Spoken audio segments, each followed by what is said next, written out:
Hi, hello everyone. Welcome into That Sounds Gay, a podcast where we discuss every season of Drag Race in chronological order.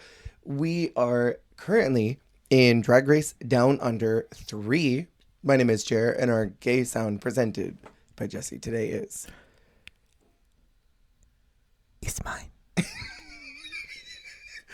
That whole moment was so wild.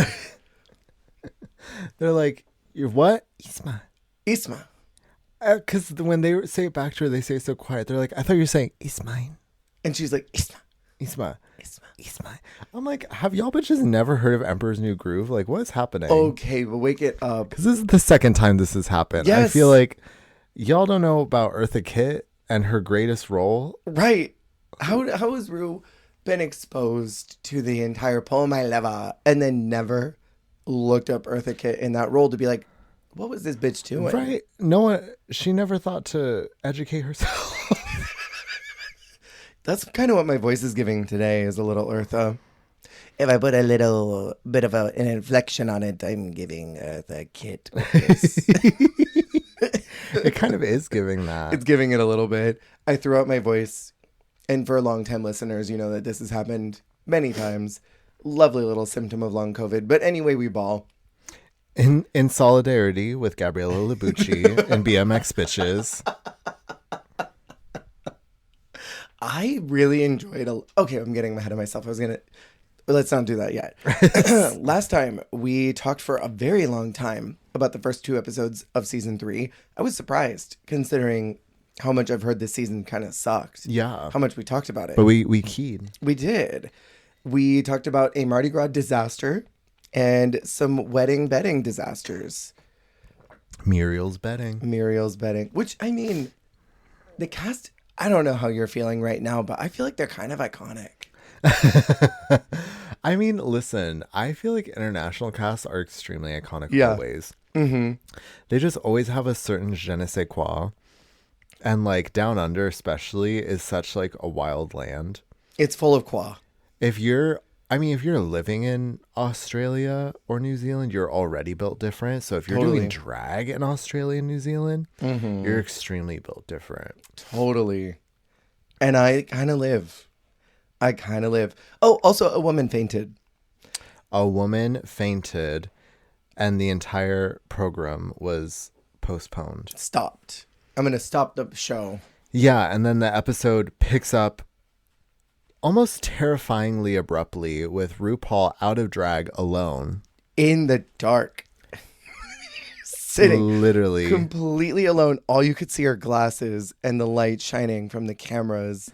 The slight catch of her glasses in the light is almost terrifying. It's very RuPaul in the dark rooms. It's so scary. It's so scary. So we're starting with episode 3, the fake Housewives of Down Under, where, as you mentioned, it harshly begins with the beat of the cover girl, and it's like bum bum bum bum.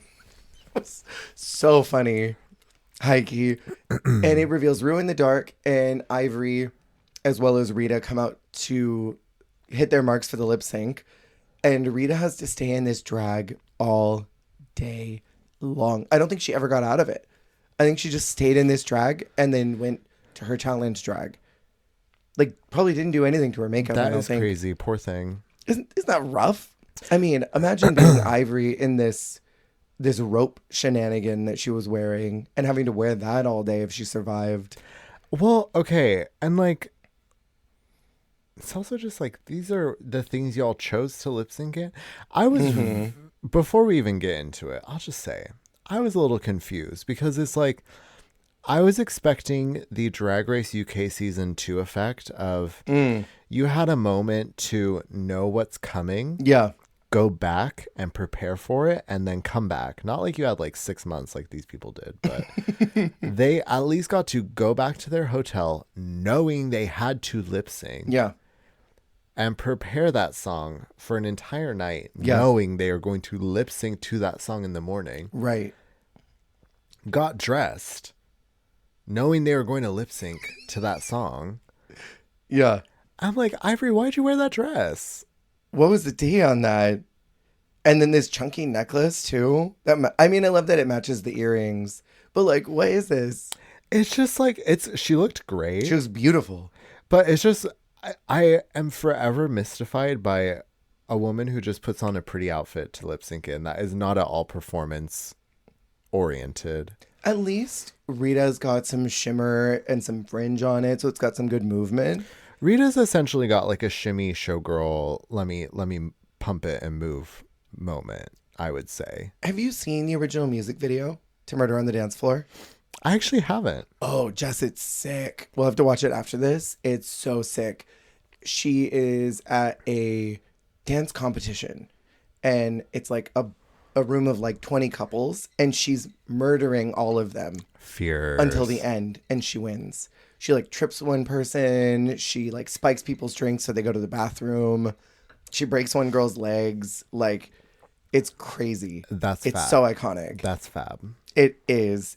So they lip sync to Murder on the Dance Floor, which is hilarious because Ivory almost died.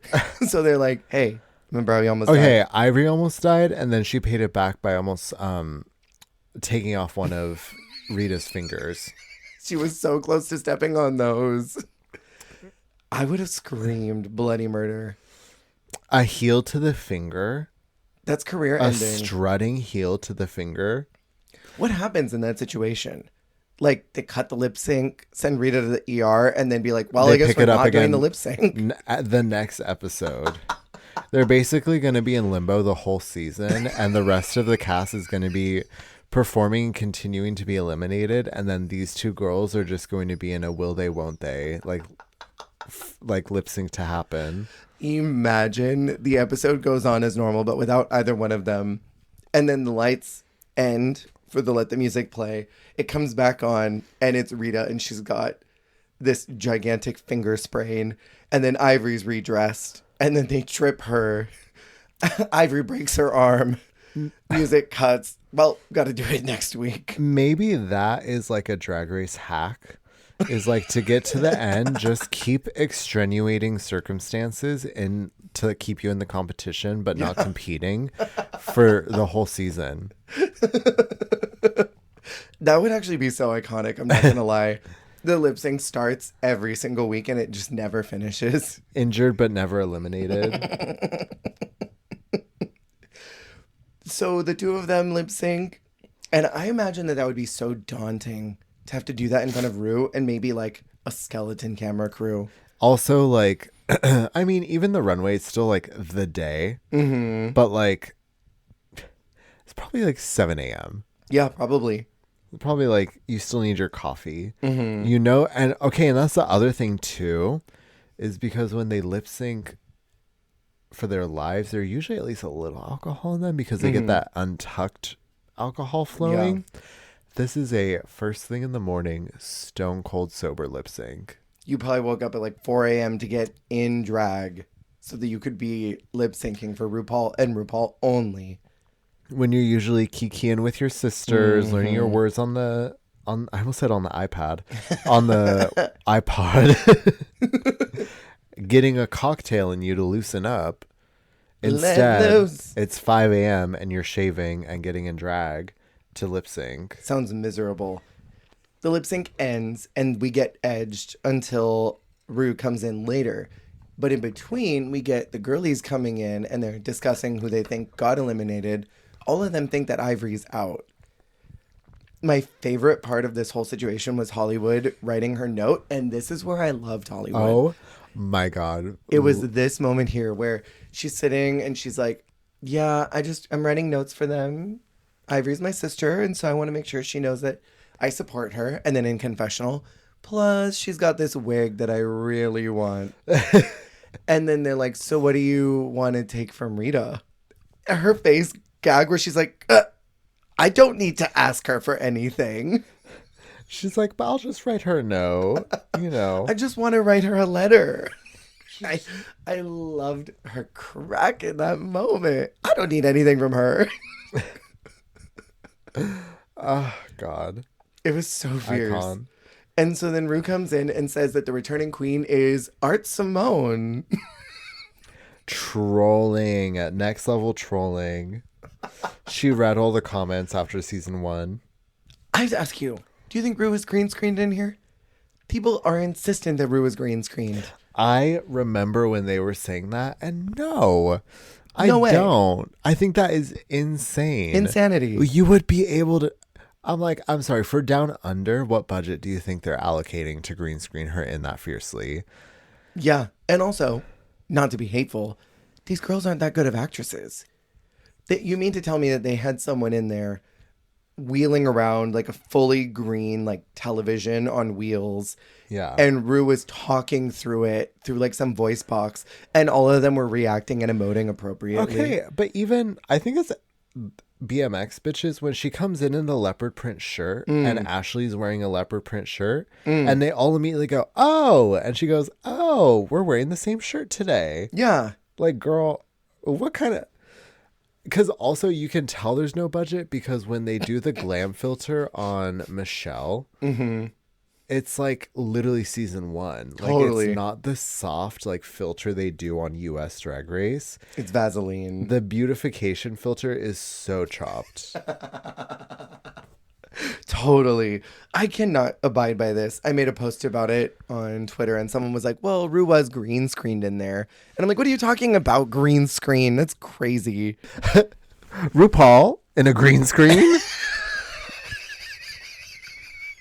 Stop it. Put it away. Put it away. That's terrible. I can't believe it.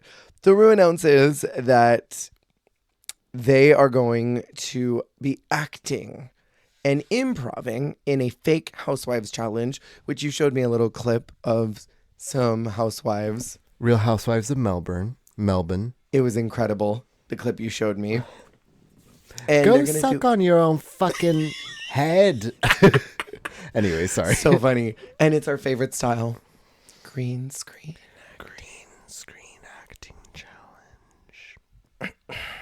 I will say, I respect a hybrid script and improv. Yes, I was going to ask what you thought about that. I thought it was quite brilliant. From what I'm assuming, the flashbacks of like sort of the idea of like what was the season of context, that was all scripted. Yeah, that's what it seemed like. And then the actual reunion conversations were all improv'd. I think that worked well. Me as well. Where it's like, okay, these are your scripted scenes.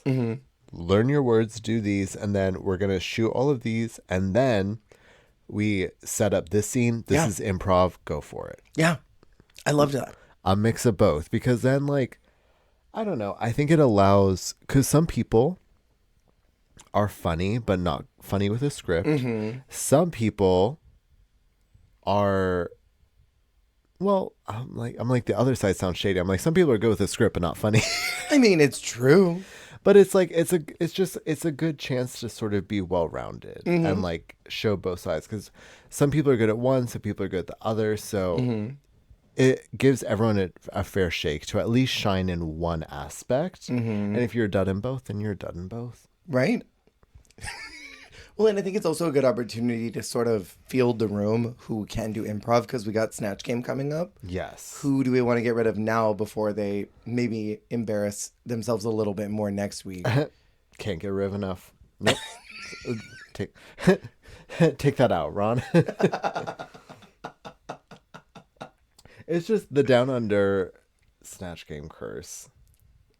It happens. We had another congratulations. You're the hands down winner of this week's challenge. Completely. We'll get there. So the two team captains are going to be Isis, since she won last week, and Rita, since she won the lip sync. Every time I say Rita, I'm like, I need to do the full name, Rita Menu, because I'm like, Rita Baga is not here right now. Rita Baga. Runway killer, hot dog lover, alien actress taking over. Love her. And they have, like you said, they have to do the acting and the improv. My only mechanical problem is I wish that they got to do the acting segment in different outfits, in different wigs. For continuity reasons. Yeah. It felt weird that it was all sort of looking like it was all filmed in one block. Right. That was weird for me. And I also feel like this had to have been like a frustratingly long production day. Like it had to have been forever, yeah? I mean, like you said, especially for Rita. She was Right. worn out. Isis picks Gabriella first, Hollywood second, and Ivana last, after taking literally forever to pick. And I remember this happened. RuPaul kikiing. This happened in 2, didn't it? Where they had to pick something and one of the girlies didn't want to do it. And Ru was laughing like, all right, we're going to take a break now. I swear that happened in 2. I feel like RuPaul's like, girl, it's not that serious. Right, Like, just pick one. You got to pick. And Rita picks Bumpa first, Floor second, who completely did not want to. She was like looking away in another direction, like, don't pick me. Please don't pick me. I don't want to work with you. No, you picked me.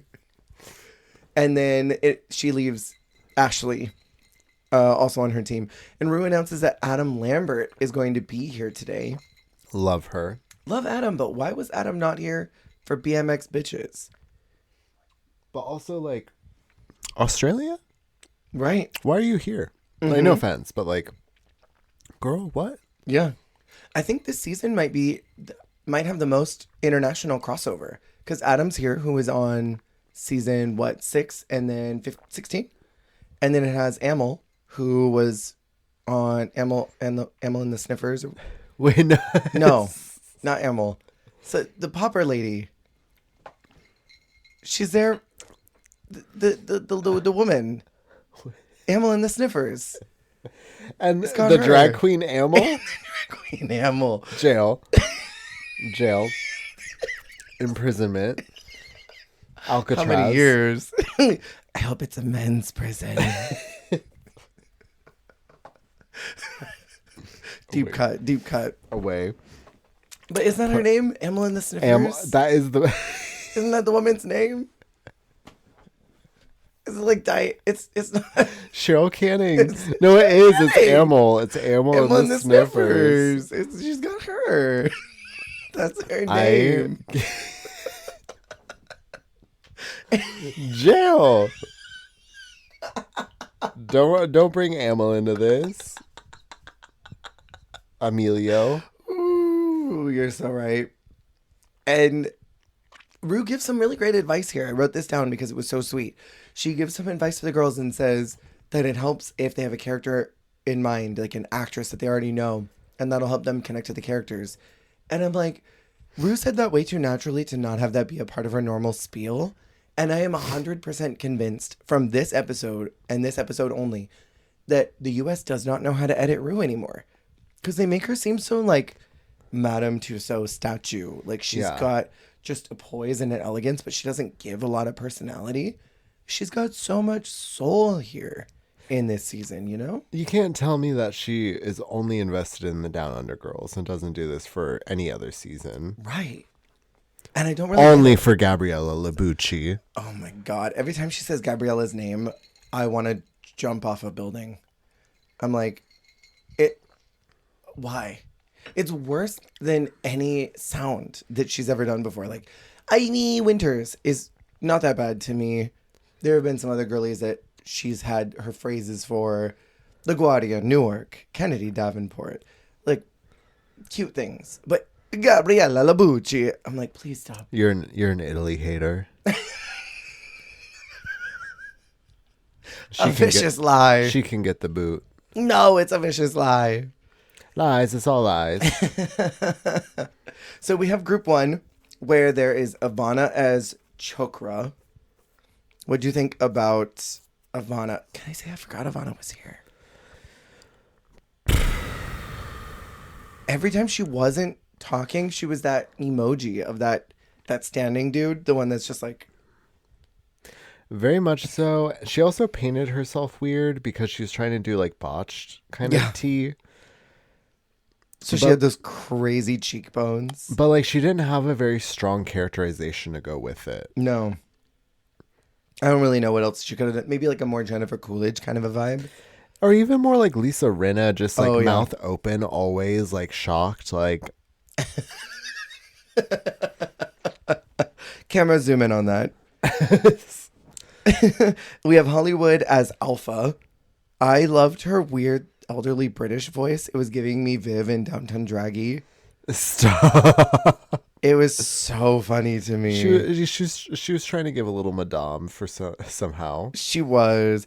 Also, styling wise, I love those orange shoes with that sparkly blue dress. Well, that was a little cunty, yes. It was for no reason. Did you have any thoughts about her? I thought she was kind of just there. She was very much there. She's one of those people where it's like she never does like bad, but she'll either do good or just eh. Yeah. But she just did eh. Yeah, you were here. Gabriella is someone named Beta. She looks like my sister Kelly Kay in this photo. So, okay. I wonder if anyone can illuminate this for me. I personally, as a Housewives fan, I felt like Alpha, Beta, and Dame Shazza or whatever. I feel like at least Alpha and Beta, was that like a Kyle and Kim joke? Because on Real Housewives of Beverly Hills, there are biological sisters. Oh. Kyle Richards and Kim Richards. Kyle is still on the show. She's been on there every single season since the beginning. It's like season 13, 14 now. I don't even know. Oh. But Kim is not on it anymore. But it was hard to remember they were sisters because it was Hollywood and Gabriella, who look so similar. But I feel like Alpha and Beta was a reference to Kim and Kyle because they were sisters, but maybe that was just my brain. But then also with Dame Shaz, I feel like that was Lisa Vanderpump because it was like rich, old. No, sorry, Lisa. Old. I know you're listening, Lisa. But she I feel just like unsubscribed from the Patreon. the like rich, like slightly older than the rest of them vibe. I was like, is this supposed to be Lisa Vanderpump? This is so your tea, so I was sure that you'd know all the characters. This is my tea, yeah. So then I felt like Gabriella was like almost like a Kim Richards, which means nothing to you, but I know this name. But yeah, that I was confused. I didn't know exactly who these women were, but yeah, honestly, I thought most of them did they were passable. pretty good. Yeah, except for the one. No one was like cringe. They were just like background. Like some people just didn't do anything. I think that was kind of the problem with the script because there were two girls that were involved in every scene. Yeah. And then there were the other two girls who were in the later half of the scene. So they got way less time. Yeah, like the balance of it. Mm-hmm. It was a little unbalanced. This is my sister Kelly, by the way. She looks so... That's my sister Kelly. Gabriella looks so much like her, like a brickier Kelly. I'm dead. But like, yeah. I see it. I yeah, see it, and though. When Kelly was still learning her makeup, Gabriella looks like her. I shouldn't have said that. Shouldn't have said that. Okay, I think throughout this watch, I think I have become a Gabriella denier. I think that's okay, and I've become an Ashley stan. You're all in on the Ashley Madison train. I am. Well, and two, I feel like Gabriella is pushed so hard and severely because we're like saying her name. And I'm like, this can't be the only reason. It can't be. So we have also Isis as Dame Shazza. You spoke your truth on her. She also went British. I gotta ask you, what's with the bananas? Why did they have bananas in the bananas? Okay. Why were those there in the cold open? Okay. For this. So this is kind of also like a funny. Every Housewives franchise has a object. So in that Real Housewives of Atlanta, after they all give their I'm blah, blah, blah, blah. Yeah. They all hold up a peach at the end. It's a portrait of all of them holding up a peach towards the camera. Oh, because Georgia Peaches. Real Housewives of Orange County, they all hold up an orange to the camera. So whatever the object is, those are the fruit examples.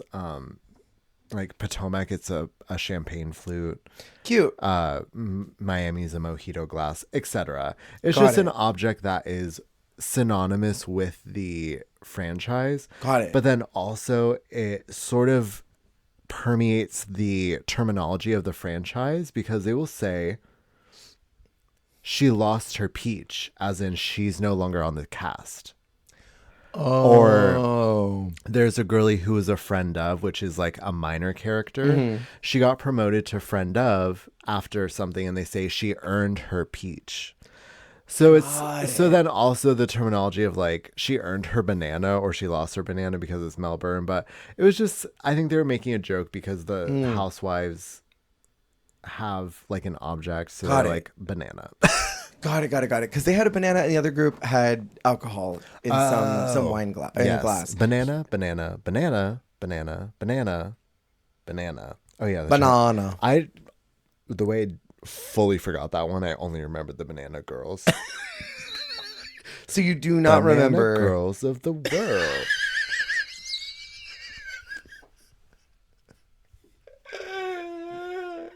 I'm every girl in a circle I run. I'm trying to rewrite these lyrics really quick in my head, and I'm like, come in peels. I come and peel. I'm sorry. We need to. I'm just gonna keep throwing brain rot at you, and I'm gonna keep dying over here. I come and pee.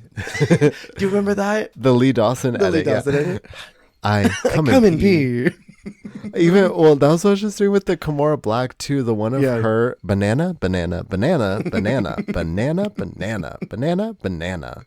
But then I need it to be, what's her name? The club kid, bananas, and then it's to Cynthia Kiss. The flap bananas. Bananas.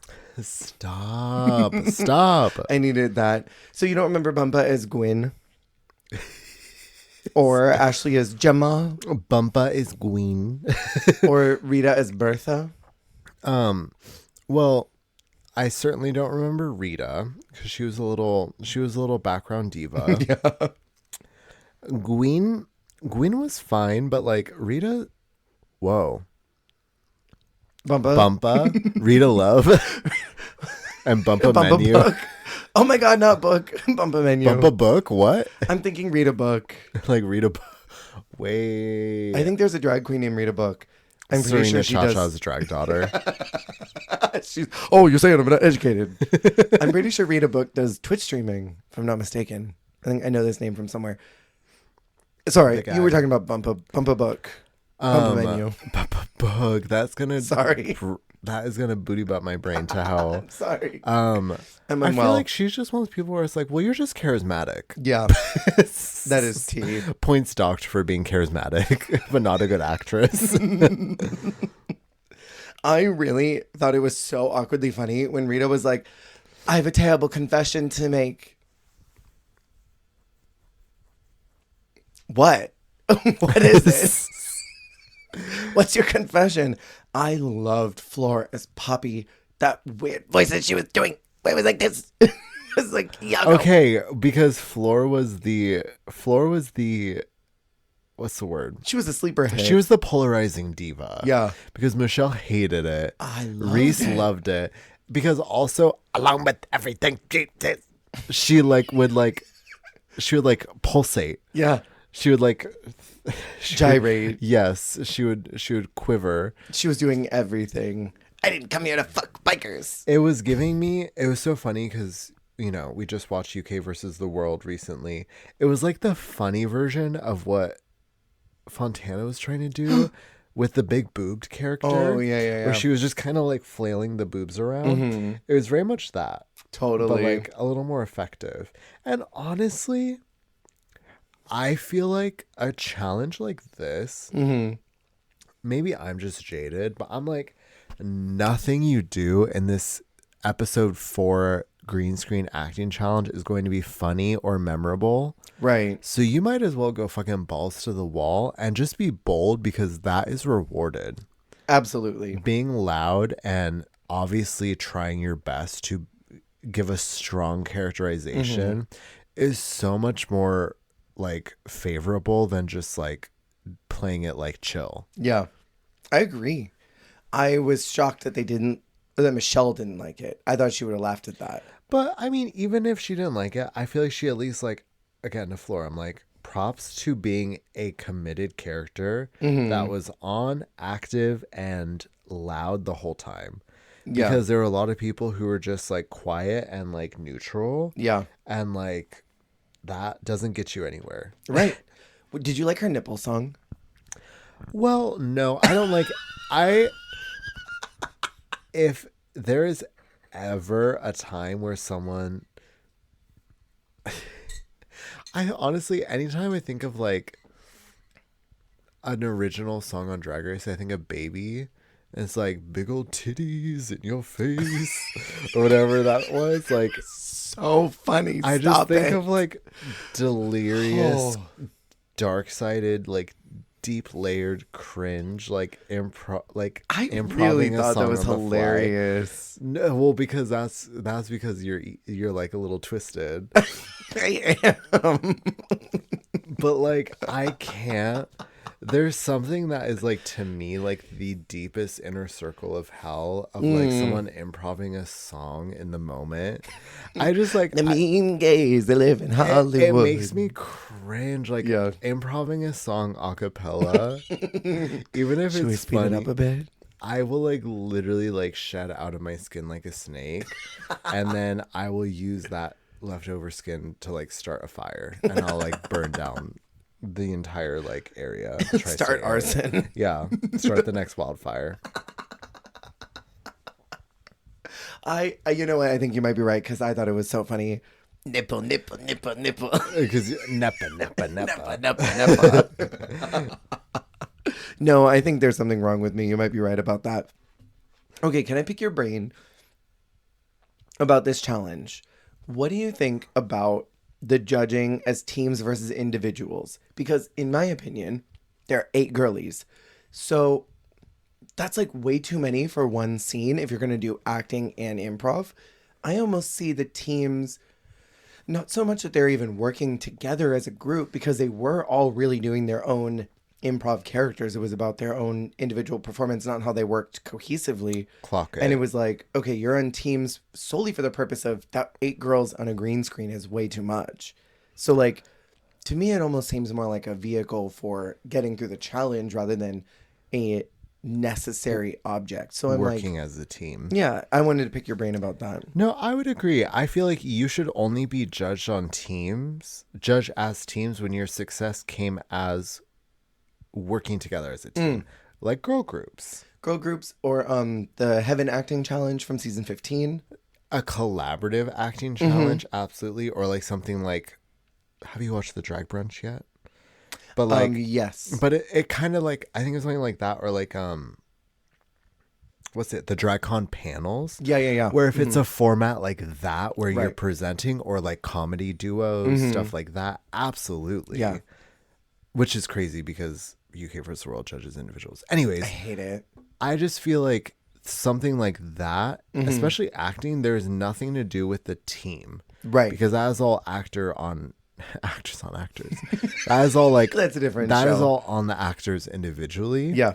So judging in teams makes no damn sense. The only time acting in teams works is like in a like Teets and ASCII kind of a way. Like when it's those small groups. But for this size and for what they were doing, I just feel like the improv throws it for a loop because it's like you're not working with each other. You are trying to stand out among everybody. This is an individual challenge framed as a group, Yes. you know? Agreed. So the runway category is called Bad Girls Gone Bad, which is kind of a riff off of what they did in Canada's Drag Race Season 2, where they did Good Girls Gone Bad. Oh yeah. But this is just Bad Girls Gone Bad, aka villains. Cosplay. I love a cosplay runway, low-key. I do too. Okay, well, it's funny because we just had it again. I keep UK mentioning versus the world. I mean, it just happened. The versus the world one was so good too. That was such a no-miss runway. Can I say I'm still? It's because I'm a Marvel nerd. That one that Zahira did is everything to me. Did you it love was that? so fierce, that split, because Mystique and Scarlet Witch are two of my favorite bitches, Yeah, and those are your her girls. face card, Unclockable. Zahira. Zahira. That's vocal fry for me. Vocal stem. The way that she speaks is so mesmerizing. Yeah. And like she always has her brow furrowed, like she's confused or like concerned or like disgusted. But she's always talking so like fiercely and like the diction. I love it. Zahira Zapanta. I love her because so also much. like what the fuck is Zapanta? Like that sends me. Anyways. So we've got. Do you want to just go through all of them because it's cosplay and I think it's fun. Because it's a fun runway. Yeah. Absolutely, we can speed run A it. fun way. So there's Rita Menu. She walked in and she goes, "Hello," whatever she did. That was so funny to me. Hello. She was Riff Raff. Do you know who that is? Yes, from Rocky Horror Picture Show. You've not seen Rocky Horror? Segments of. So this is specifically. Sorry, I'm dying. This is Riff Raff at the end of Rocky Horror.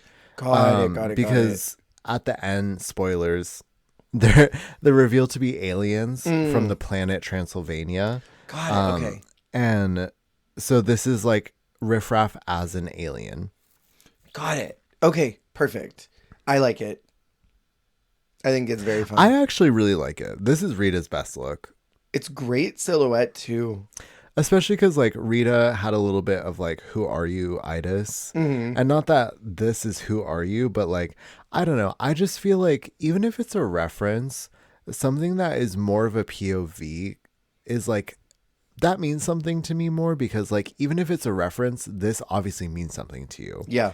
And like it clicked with you, and like if it clicks with you, then that clicks with something in your overall greater aesthetic. Right. So like even if it is not an original look, I feel like it still dings something I hear you. in the like mood board of who you are as a person. Totally. So yeah, I appreciated this because this felt like a really good look for her. Not to reference it too, but I feel like that's how I felt about Fontana's Tiffany look. Yeah. Because I'm like, you're a horror girly. Yes. You love a horror because she did the twins from The Shining as well in her She original did. season. Okay, it's crazy how much she looks like a doll. She does. Because she's a doll. It was crazy because she's like, I'm Tiffany. It's like, yeah, you don't look like Jennifer Tilly. You look like the doll. Yes. Yeah. And she is a Wild. doll too. She came out as trans. She's a doll. The person was like, she was the last one to find out. But I agree. Like again, the Shining doll, the Tiffany doll, like those are two. The Shining doll, the Shining twins, Tiffany doll. Those are established references. But getting a peek into the psyche of someone, I feel like that kind of helps paint the picture of who they are and what their style is. Yeah. So I appreciate a reference. I mean, obviously these are all references, but you know, It's fun. It's a fun reference for her. What painting were you getting from Bumpa Love's Aaliyah, Queen of the Damned? okay. So I liked it in the moment. Can I say I like it less after knowing that she wears that I Dream of Jeannie fuchsia look Thank two you so episodes much. later. I literally wrote, it was I Dream of Jeannie. I just saw I Dream of Jeannie. This is Barbara Eden. And the thing is too, if she only had one of them, that'd be fine. But I think I like her Jeannie look more than this one. That fuchsia feathery Jeannie look that she does 2 episodes from now. Yeah. Much better than this. I liked it at the time. I love the long black hair. Yeah. But also it's hard because we have 2 Queen of the Damneds. There are multiple duplicates. Multiples, which is a little crazy. This would never happen in Canada. Girl, right? Literally clock that T. But also Hollywood did better of the 2. I would say. 100%. Hollywood did it so well. I think it's a lot more accurate. Like, this looks like what I think about. Hollywood's? Yes, and also even just like her paint, she's giving a little more like undead and like she just, how she's carrying herself, how she's styled, it just feels a little more true to the vibe and the energy. And I think there's something about like, even if it's not the exact, well, I don't even remember exactly what it looks like. I'll be real. I'm like, I don't know if this is an exact match, if it is good for her. It looks closer to me. But I feel from like what I know. carrying it in vibe too, like she definitely sold the energy of it more. Whereas like, Bumpa's just kind of bumping about in that dress. Well, and also like you said, Hollywood had the vibe. She walked very specifically down the Yes, runway. exactly. And had this essence of someone that's a little creepier and someone with a little more power, where Bumpa was just like, hey, I'm Waving. Bumpa. This is when she's still in her era of like wave, leave, wave, goodbye, Yeah. like just kind of walking around. Right. Floor is Isma, the poison for Cusco. It's mine. Cusco's poison. It's mine. It's mine. Shout out to Rue, though, for having never watched Emperor's New Groove after Valentina did Pull My Lever. Literally. And I'm like, I'm sorry. Emperor's New Groove is Yeah. the tea. The motherfucking tea. Like, it deserves to be in the pop culture lexicon. Yeah. Like, I feel like it should have as much cultural weight as like Austin Powers or something. Totally. Like, it is incredible. It is so good. And it's got Eartha motherfucking Kitt. The role of Yzma, and that's one of those things where like I just feel like even if y'all have never seen Emperor's New Groove, put some respect on Yzma's name. Yes. Because that it can almost be an example of like the character transcends the piece of work they're from. Yeah. Like Yzma is more than that movie even. Like she is a transcendent character. You're sounding like Chad talking about Cher. She's above it all. Cher would never do Cher that. would never do that. Tell me where she does it. This one for me, I think Floor was the winner for me. From the challenge and the runway, that purple that she chose is orgasmic. It's such a beautiful color of purple. And well, and also like this is a perfect balance of a live action adaptation of an animated Yeah. villain, because it feels grounded in reality aesthetically, but it is dinging like checking all the boxes of like what it needs to be. It's got all the good scale that you would expect from a translation of that outfit. Yes. It's not too exaggerated. It's still really drag. Like it looks like a Broadway version of Emperor's New Groove, and I love it. And then even the translation of the poison being in that little lipstick tube, brilliant. Her mind. What do you think about Ashley Madison as Michelle Pfeiffer from Catwoman, which we get 2 Catwomen? We get 2 Catwomen. This one is the tea. Yeah. Because, okay, let me clarify by saying Catwoman is absolutely always a reference and always a vibe and always an inspiration. Specifically, Michelle Pfeiffer's Catwoman. I feel like she is like a symbol of like liberation and like sexuality and freedom and like power. And so I feel like it's never not in style to reference Michelle Pfeiffer's Catwoman because like I deeply love it. Yeah. I just feel like it is extremely prevalent. So I feel like it has to be navigated with a little bit of sharpness is my perspective, because like, yes, it is always a vibe, but you have to be wary that it's going to be seen a lot. Yeah. I mean, even like Tiffany, kind of like that, but totally. not even that much. Like the stitched together Michelle Pfeiffer Catwoman is like such a specific, like beloved motif. Yeah. And to be fair, Ivana didn't really do that. No. Ivana's is almost more Eartha Kitt's Catwoman, Totally. but we'll get there. But Ashley doing that one, I'm like, I'm glad it's not just the bodysuit. Yep. Because Bodysuit.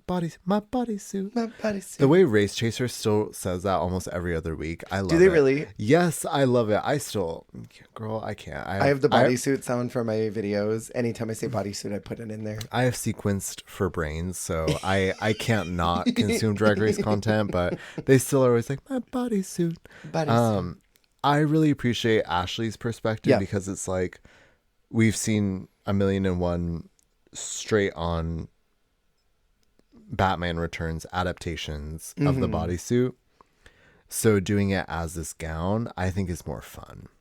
I agree, and I love that big tuft of hair on top. I think that adds a bunch of symmetry. Huge hair is so fierce, because also that is one thing that, and I'm sorry, Ivana, that is one thing about the adaptation of Catwoman in drag that is a little dicey, is like that cropped little tiny, like, I'll say it, even on some women it's not cute. Yeah. Like I didn't even like it on Anne Hathaway when she was Catwoman in that final Dark Knight movie. Like it was too small. Like It's obviously she's a cat burglar. It's got to be sleek, Sure. but it's drag. And I feel like the volume of it, like how Ashley did it, is so much more fun. Totally. So also, I don't know if you've seen Batman Returns. I'm like geeking out a little too much on Michelle Pfeiffer's Catwoman, but at the end when she's dying and her costume's busted and her real hair is coming out, that's more of like a fun like drag interpretation of it because it's got more volume. Totally.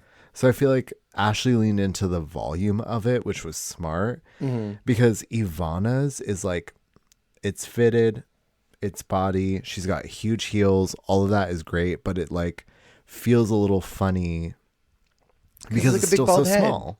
Yeah. Not the big bald head. Well, and also those are Big like mouse- bald head. Dun, dun, dun, dun, dun, dun. Big bald head. Big bald head. Sorry.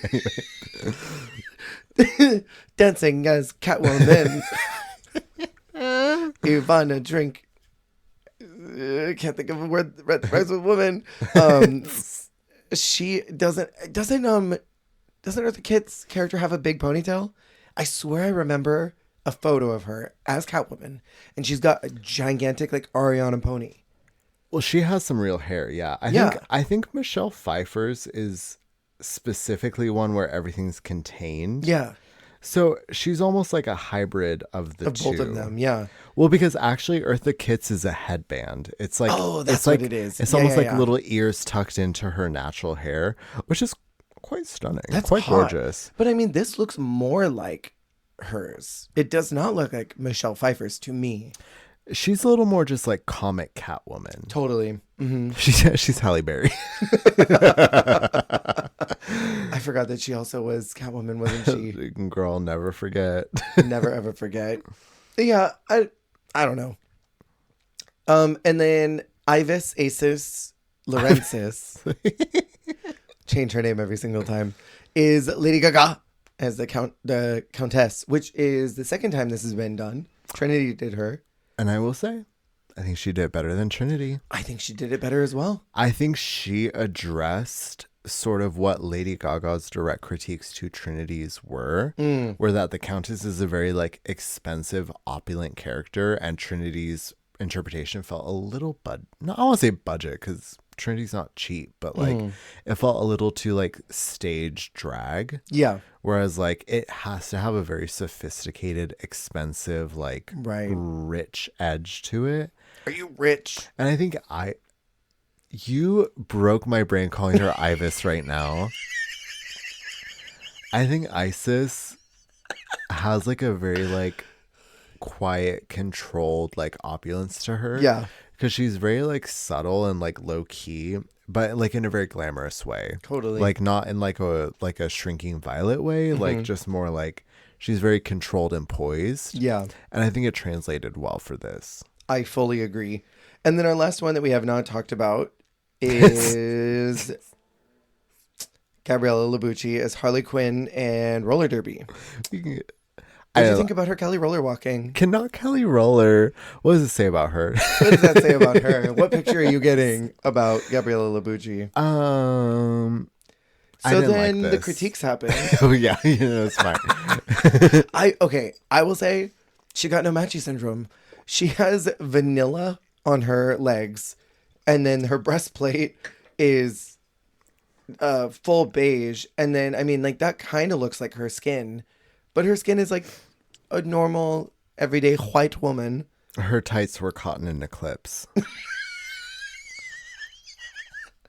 Are your tights caught in an eclipse like me? But also, I'm sorry, fuck this look. If you didn't put this wig on, you could not tell me this was Harley Quinn. This Never. is literally just roller derby diva with a Harley Quinn wig.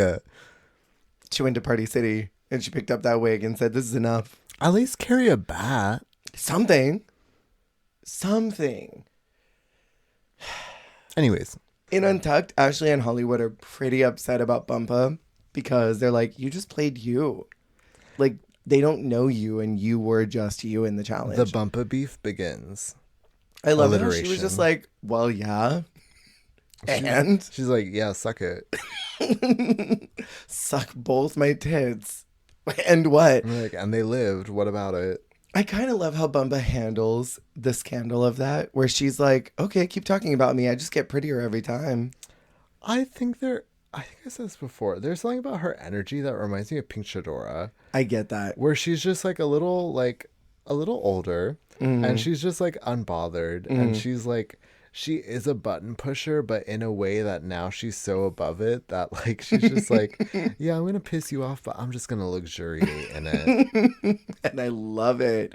Gabriella is called as the winner of the challenge, which I thought I spaced out and I skipped the episode and like went to another one. I thought I like fully fell asleep and woke up and watched another episode. Would you have given it to Floor? 100%. In my ranking of people I would have given a win to, because I feel like Floor was the only good one in the challenge. Everyone else was sort of clocked in. It then came down to Runway for me, and I loved Hollywood maybe right after Floor. Yeah. And then I loved Ivis, Acis, Lorensis afterwards. Lorenzic. Loren. I think it's interesting Ladiva. because, I mean, obviously with Gabrielle too, because she's still there as well. But I think it would have been interesting in what, like, Floor's storyline has kind of been of, like, should she still be here? Should she not? I think her having a win would be more interesting. Yeah, me as well. Rita and Ivana are called as the bottom two. And Ivana was saying in Untucked that she doesn't know why she's freezing in front of the camera. And I just thought, oh, that's a kiss of death. If you cannot figure out how to turn it on for the camera, you're done. I know, and I feel bad because we've seen this conversation happen in Untucked a lot where they're like, y'all know how fun I am. Y'all know like what a good time I am. I just don't know why it's not translating. And they're all like, yeah, we love you. Like you're such a good time. Like, I'm like, girl, it sucks, but we've definitely seen this conversation. Yeah. I mean, it's just hard. I feel like, I don't know. The best like example is like there are really pretty colors that look really beautiful in person and they're not pretty on camera. Totally. And it's just like every type of thing like does not translate digitally. Like certain sounds don't sound good in person like they do like digitally. Yeah. Certain colors, certain like, you know, sequins don't sparkle as brightly, like whatever. Like, Yeah.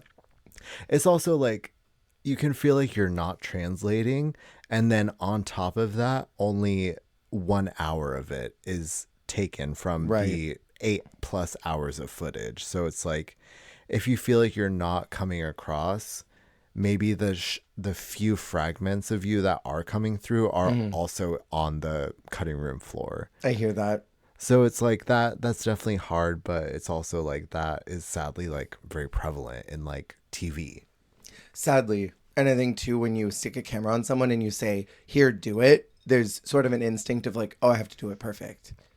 I don't know why that is, because on a camera, you theoretically have more takes than if you were just talking and just being vibrant and normal with your friend group. You only get to do that one time. It's not like you can be like, yeah, and then actually, hold on, let me go back and start my story over again. Well, unless you're Amel. Unless you're Amel. Fuck, what was it? And you just walk off and then redo it. Choose your own destiny. Ooh, I choose to be an Amel today.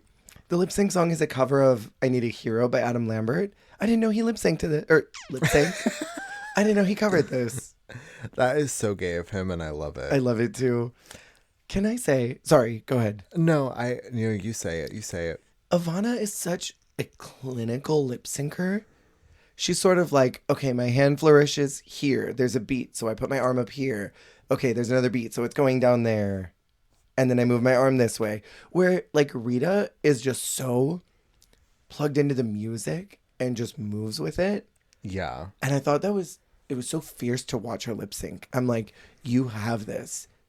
And also, the Drag Race story universe of it all, of being the first queen to ever lip sync in the cold open and at the end of the episode.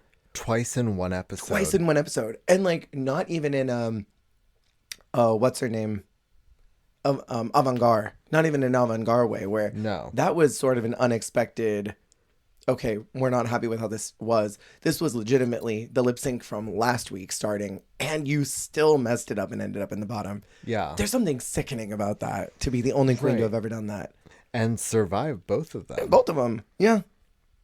And so I really liked Rita a lot. I thought she was great, and she didn't lose her steam at all.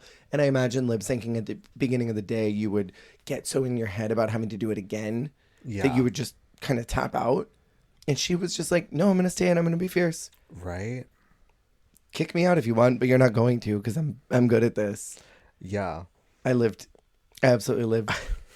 I thought it was interesting that they let Ivana call Anita afterwards. Listen, I only have one thing to mention.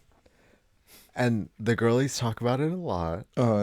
When Rita goes and hugs Ivana, and RuPaul's like, meow. What the fuck? What the fuck was that? That was literally the intrusive thought winning. She saw Ivana all sad, dressed like Catwoman. She went, meow. And the editors got that hot mic and they said, crank that shit up. I always think about her meowing at Ivana getting eliminated. It was weird. It was weird as shit. I just wanted you to know it was weird as shit. But yeah, her calling, that was very sad. I'm sorry. That was extremely sad. And them not showing more, I'm like, there was a lot of crying. Oh, totally. Like, that was just like a big bummer. Totally. Can I say too, last thing about this episode for me, I always hate with a capital H when the girls say, I just didn't get to show who I am. No, Diva, you had like 72 hours to do that on camera. You chose not to. Ooh. You had so much time to do it. It's not like episode 1 where you got eliminated randomly out of nowhere, you know? I feel like it's more like I wish I could have shown a different side of me or shown other parts of me. Yeah. So then we move to episode 5, the Snatch Game, where Ashley's kind of pouting that she hasn't made her mark, and I feel like she really kicks it into gear here. Okay, I will say, Ashley is a little too breaking the fourth wall diva. Yeah. Between this and the next episode, she's always a little too like, I haven't gotten a win yet, I'm thinning out. And the next episode, like, I just came off a win, I'm with these people. Like, she talks about her being in Drag Race a little too much like fans talking about Queens on Drag Race. Completely. That I'm like a little too like, girl, you're too immersed. She's too deep in. I think that's why I stand her. I think I connect with the fan energy. And I gotta say, before we talk about this beautiful pit crew challenge that they did, the flies are harassing Floor. Because there's one that comes for her again. I talk about this at work with my coworkers because we have like gnats all the time for some reason. Like there's actual something gnats. so like shut the fuck up. Like actual gnats. There's something so embarrassing about like a fly or a bug landing on you. Like it's so like dirty cartoon character. Like I'm a piece of cartoon poop. Like I hate a bug getting near me. It's so embarrassing. It's so gross. So they bring the pit crew in and they're going to pick a pair of pouches this time. And they have to do, it's basically the Whatcha Pack In, which I love. Yeah. But I would specifically like to talk about number 3. Number 3. See, let me pull them up because there's 2 for me. There's 2 of them for me. This is a weapon. Like everybody, I mean, I've got a pretty decent screenshot of all them with their pants off. And it's like, I mean, there's pretty even amounts of meat and potatoes across the room. But then number 3's like, yeah, I've got like a soft 7.5 incher. Oh, yeah. For me, so 3, it was 3, 4, 5. That is like the miracle stretch for me. 3, 4, 5 is where it's at. Well, 4 is who wins the reading. 4 is the best reader in the crew. But yeah, 3, 4, 5. I loved the body diversity. Me as well. It made me very happy. Gabriella wins the mini and gets her own singer sewing kit. That is absolutely diabolical, disgusting. Ooh. But I'm also like, come on, $75. Like, yeah, I'm like, we have like $2,000 gift cards, and I'm like, a Singer sewing machine, $100 max. I'm like, what model? Rue announces they'll be doing the Snatch Game.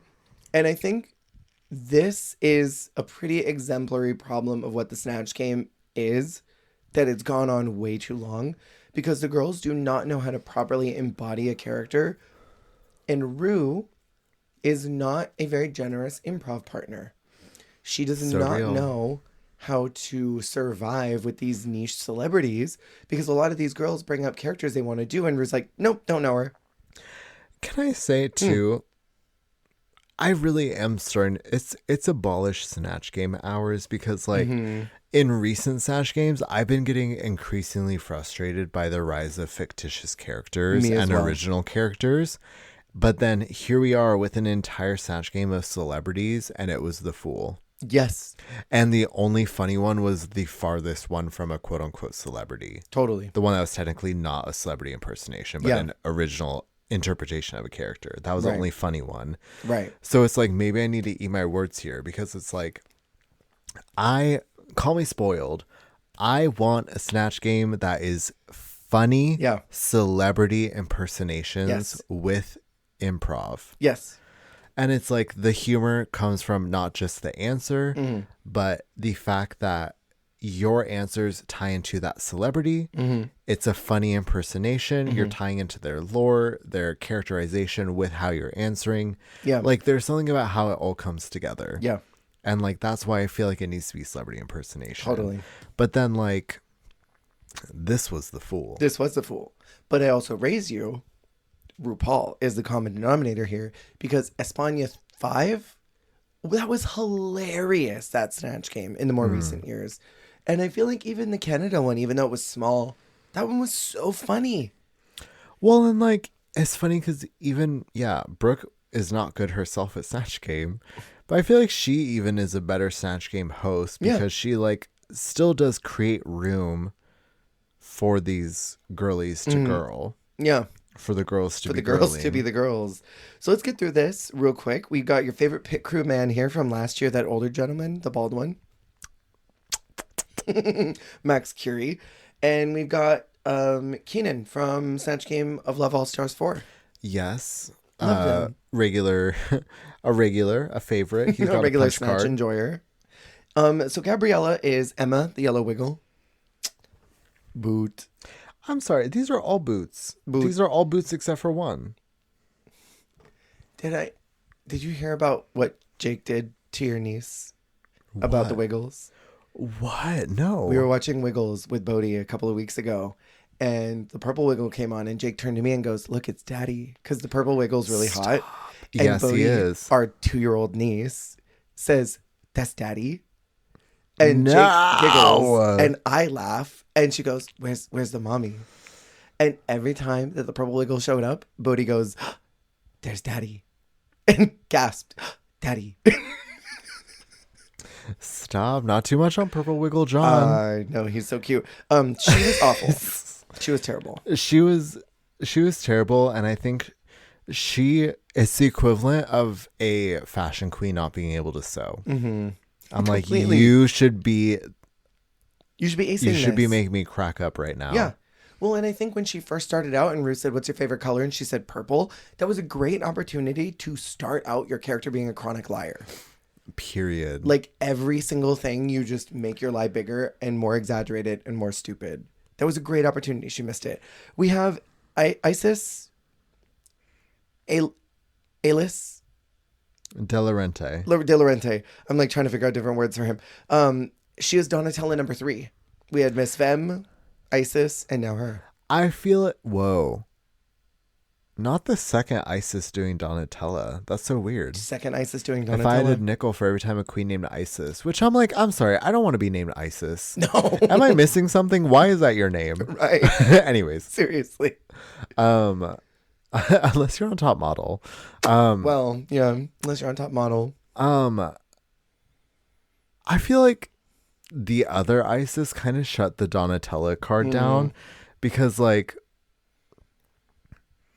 I feel like honestly, Miss Fame Miss Fame closed the book on the earnest side of Donatella Versace, and then Isis, the other Isis, Canadian Isis, shut the door on the like funny side of Donatella Versace. And I feel like there's nowhere else to go. No, totally. With Donatella, because she tried to do somewhere in the middle of like, it was almost earnest like Miss Fame's, but then like kind of like tongue-in-cheek like other Isis's, but it was neither. It was neither and nothing. But her accent was funny. It was more like Janice from the Muppets doing Donatella Versace to me. That's the one who's like, cool, man. Yeah. We have Bumpa Love as Dame Kara Takanawa. Don't know her. Don't know her either. And Florence Foster Jenkins. Like, this woman is nothing to me.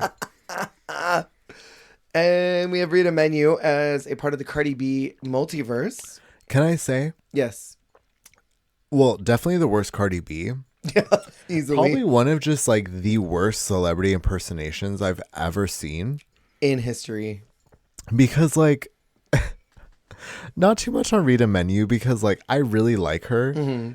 But like, it's just crazy because like that is one of the most glaringly obvious characterizations like right in front of you. Yeah. And she didn't do anything that Not is a like thing. Characterization like distinctly Cardi B. Yeah. She fully like skirt around all of that. It was truly bewildering. Like, it's one thing if like you don't really nail the impersonation of a character who's like, okay, maybe it's hard to like nail that person because maybe they don't have a clear characterization. But like Cardi B has a very clear impersonation set out in front of her already. Totally. And she did not do that at all. Not any of them. Very quick, blind rank them. 1, 2, 3, 4, 5, 6, 7. Vanda. Whoa. 1, 2, 3, 4, 5, 6, 7. 3. Jada. Essence Hall. 2. Ivy Elise. 6. Stephanie Prince. 5. Rita. 7. Godland. 1. Hell yeah. Godland's is the best. She was the best one. And it's crazy because none of them are that good, but Godland's is the funniest. It was the funniest one.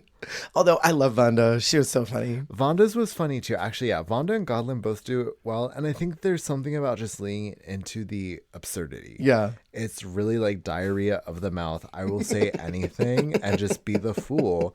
Because also like Cardi B herself is unafraid to be the fool. Yeah. So I feel like you just have to embrace that. Totally. We have Hollywood as Naomi Campbell, number 2. We had Shay do her in season 9, but she was specifically playing the community service era. Literally, this is her clocked in for community service, throwing the cell phone. That was hilarious, that giant inflatable phone. That was probably the best part, I would say. Easily. And I feel like that is also like the thing with Naomi is like there's not much to reference. And I feel like it's the community service and it's like her as a judge. Like laughing at the model and like, don't you ever compare yourself to me? Like, yeah. I feel like those are like the few like references you have. Like in terms of like translating comedically. Yeah. So I feel like she did the best you could do with that. Totally. We have Ashley Madison as Gay Jesus number 1. Amy Beyonce Chanel will do this in a couple of months for us when we watch her season. Sure. And she was playing in Horny, which I loved. When she was like, get your dicks out, I'm like, okay, get your dicks out. And she said, when I wanted to be bred, they did not understand what I meant. Like, I'm sorry. That was so good. That was hilarious. Just very like, because it was funny because she was just like casual horny Jesus. Yeah. Like, it was different than like, even like Trinity being the devil, where she was a little more like a little too overt. Exactly. Over extra, like almost more in the Leslie Jordan territory. Totally. She was just very like low key chill, like, hey, I'm Jesus. Let me suck your dick. Yeah, like, totally. Like so blasphemous of just like, yeah, the very low key horny, get your dicks out. I want to be bred. Like she really ate with that. It was hilarious. And I low key also loved when Rue said she had the wrong answer and she says, I forgive you. Hysterical. Listen, Ashley Madison is funny. Yeah, she's great. I stan her. Ashley Madison is a superstar in the making. Ashley Madison, if you're listening to this, like, sisters got it. Yeah. And I think that's what's funny about her is I almost feel like when the judges aren't feeling her, it's almost more like the like baby drag disregard of like, she's too green. She like doesn't know what she's doing. Like, why isn't she wearing pasties? This Vivienne Westwood is not anything new, whatever. Yeah. But like, she is a funny human who like does have an intelligent understanding of how to synthesize references. Get ready to synthesize. But like, she does have like, I feel like there's a very specific like sort of drag exclusive skill. Well, not drag exclusive, but like perfect for drag of like, you can like sort of have an inspiration and understand how to adapt that into a physical form, and in this case that being your drag. I feel like Ashley understands that completely, and I feel like that is like, I think it's someone like Manila Luzon like understands like that way of drag of like, there's an inspiration and then there's a physical manifestation of the inspiration, and I feel like Ashley gets that. Yeah. But I just feel like she's like a child. Not a child, but like, she's green. She's I turned 28 and I'm like, she's a baby. I'm close. She's like, I'm 37. I'm closer to 30 than 25 now, and I feel geriatric. I get how these Drag Race casts feel when they're all like 26 and they're like, you're so old, you 29-year-old. You're 32, you're a grandma. Yeah, literally. I'm in my Lexi Love era. Like, just granny.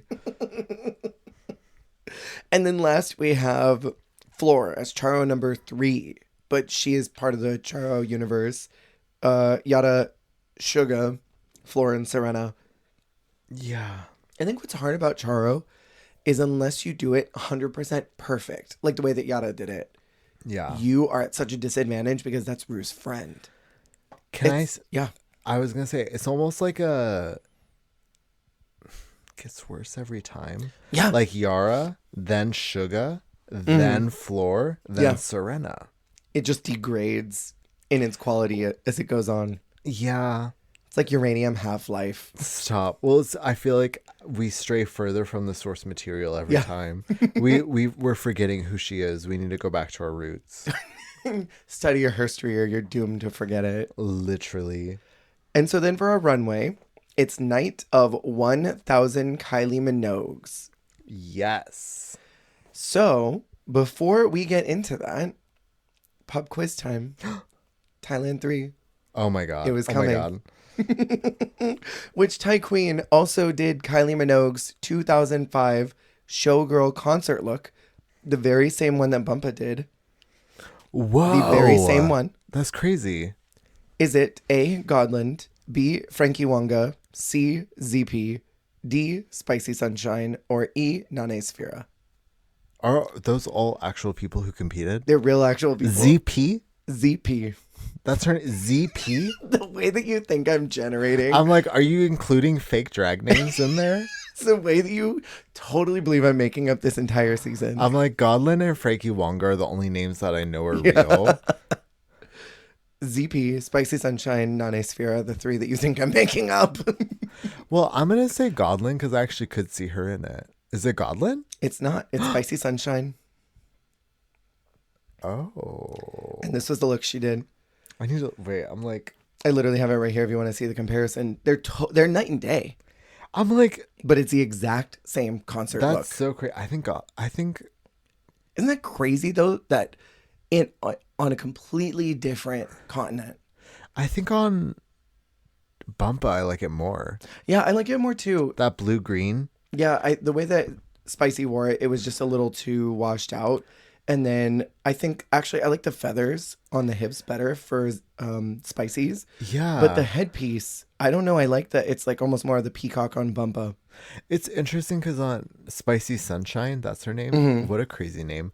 I feel like hers is almost like blue silver, whereas Bumpa's is blue green. Yeah. And I like Bumpa's more because it's blue green. I do as well.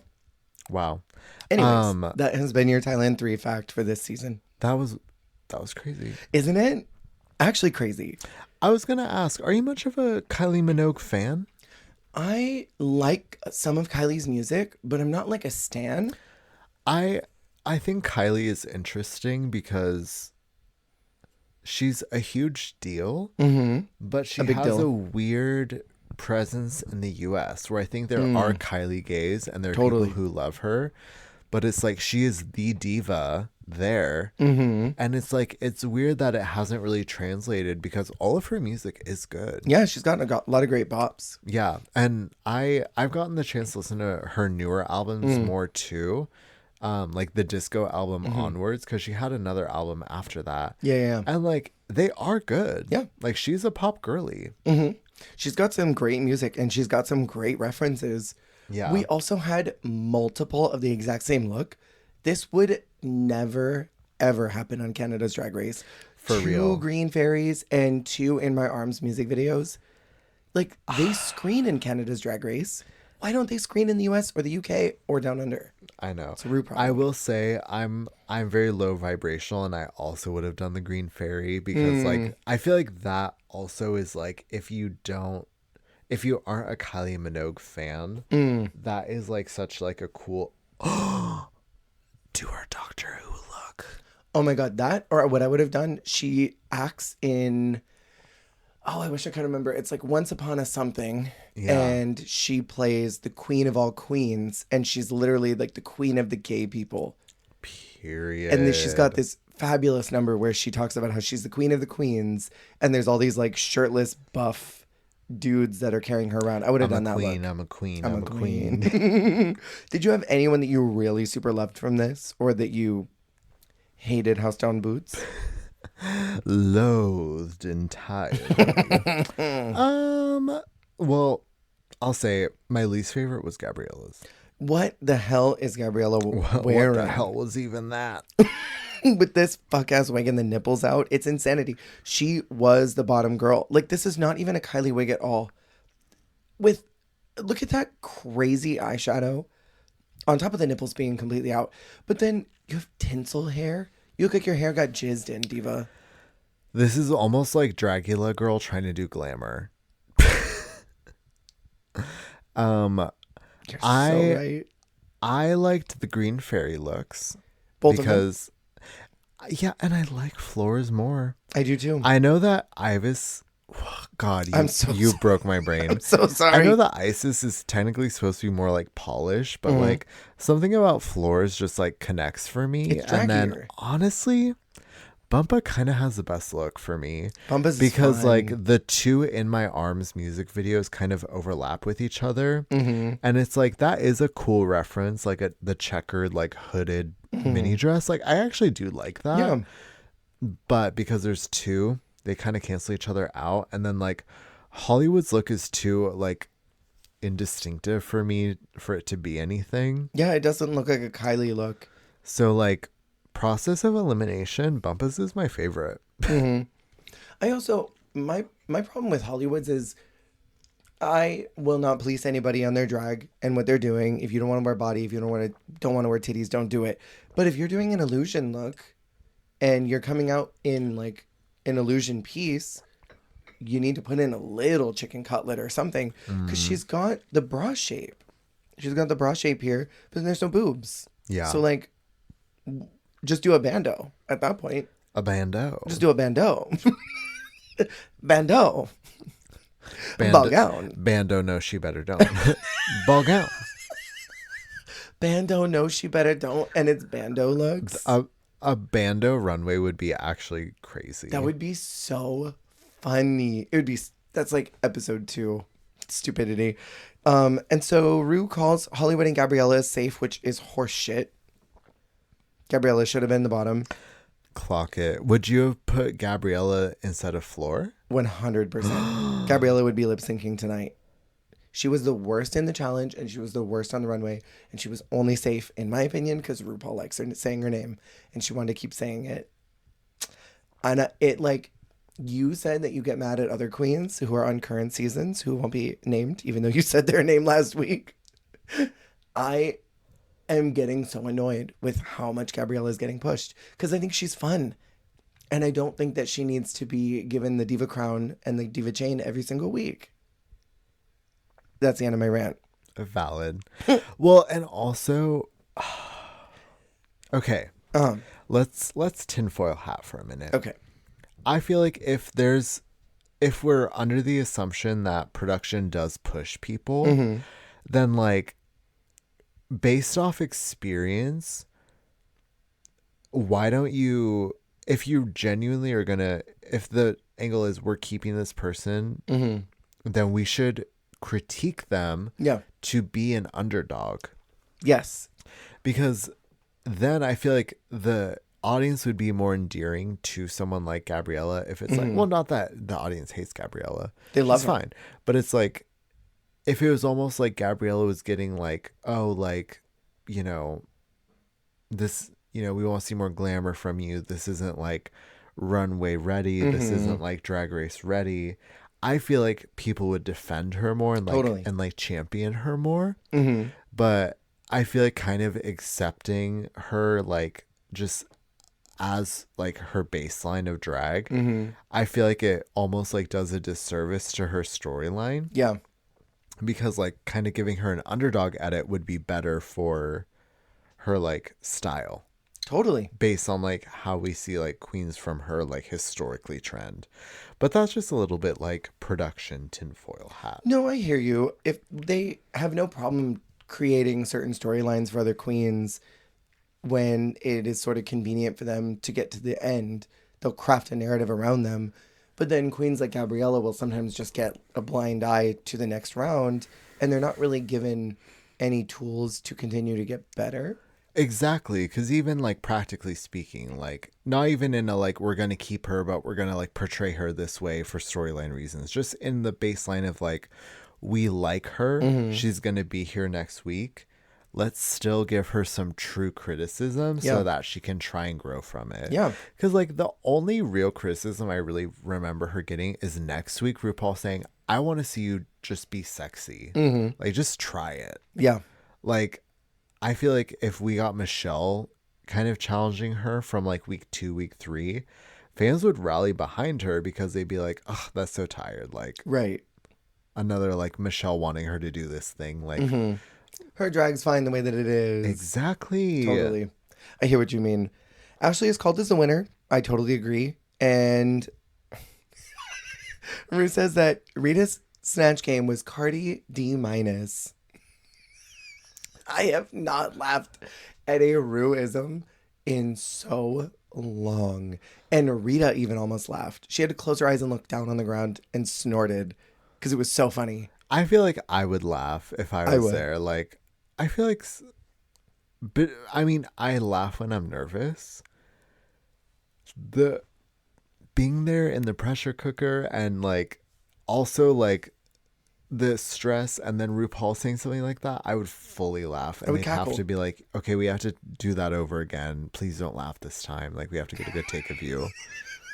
I forget who it was, but there was a girl a couple seasons ago that said that she outright cackled at hers and they had to do a retake. I know what you're talking about, but I can't remember who that was. So I wish I could remember. I know whoever it was, they are listening. They are listening right now. Was that you? Let us know. And they lip sync to Secrets by Kylie Minogue. Have you heard this song? This Kylie Minogue song? No, I had not known. I knew this song before. It's a cute really? one. See, I feel like I mostly know like her newer stuff. I have this. This is stupid. It's really not funny. Whenever I hear this song, because it's I got secrets that you never knew. In my head, I always have it be secrets, I'll beat you black and blue.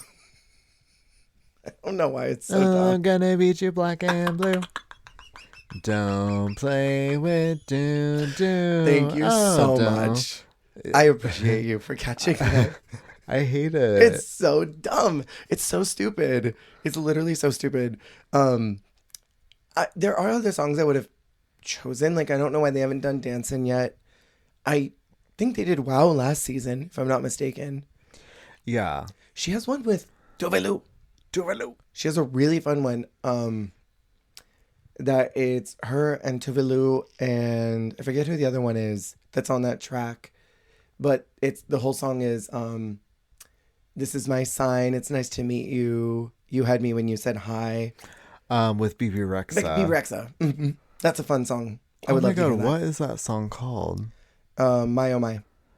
Yes, I'm like, I know that song. Na, It is a na, cunty na, song. na, my oh my. It's fun.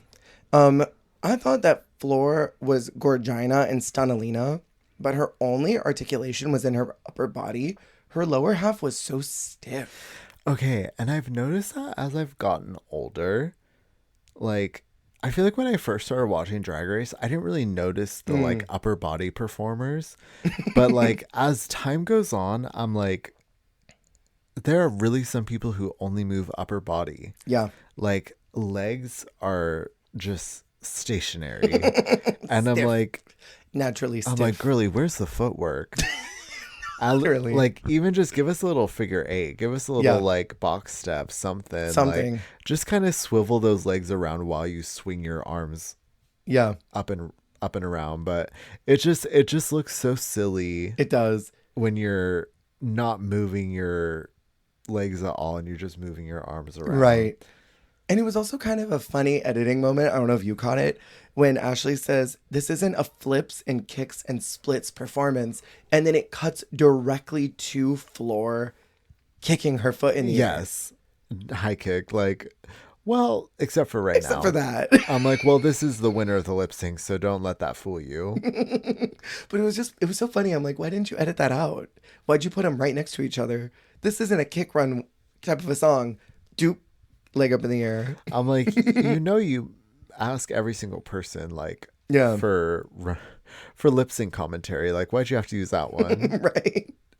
And they give it to Floor. She wins. I like Floor, but I would have given it to Rita. I thought Rita won the lip sync. You're reading the menu for real. I am reading the menu, but I love Floor. So it's tough. But I also wouldn't have put Floor up for elimination. Okay, period. It would have been Gabriella, and she'd be out. See, and well, because I'm biased, because I am a Floor apologist. But yeah, I didn't think she was. I think she was bottom 3, but not bottom 2.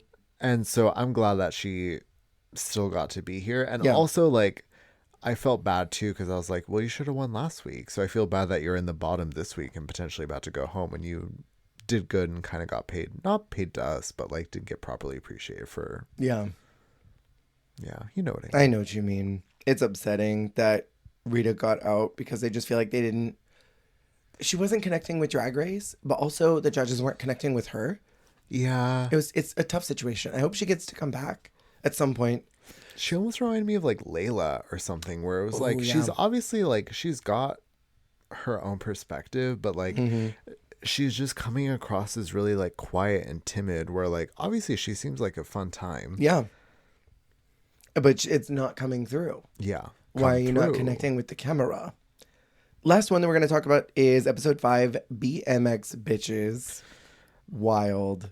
I also had some weird brain rot while I was watching this where it was like, every time I saw BMX Bitches, I was like, bosom buddies, partners in crime.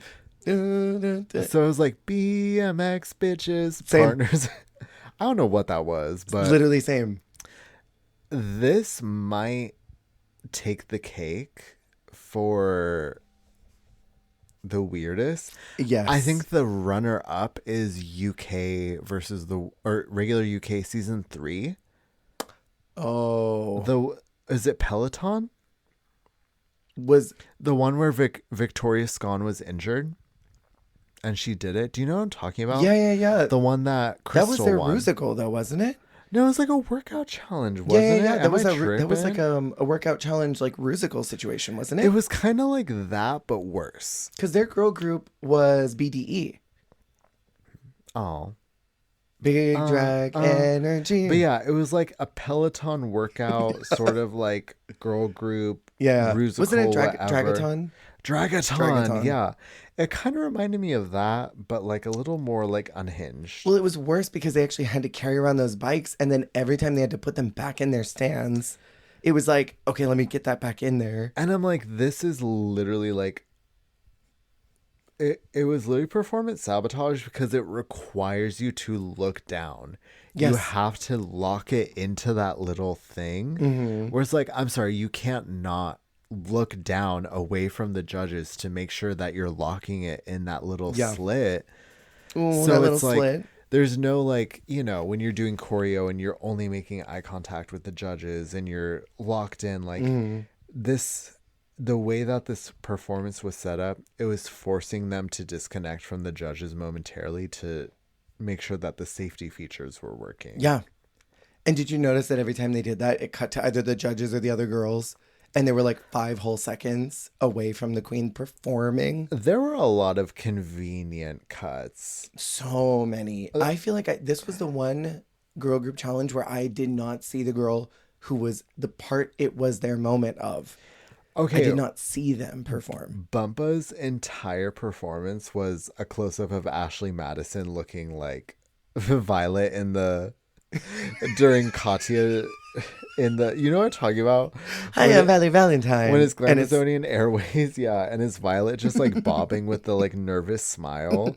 That was Ashley the entire girl group challenge. Completely. And it was upsetting.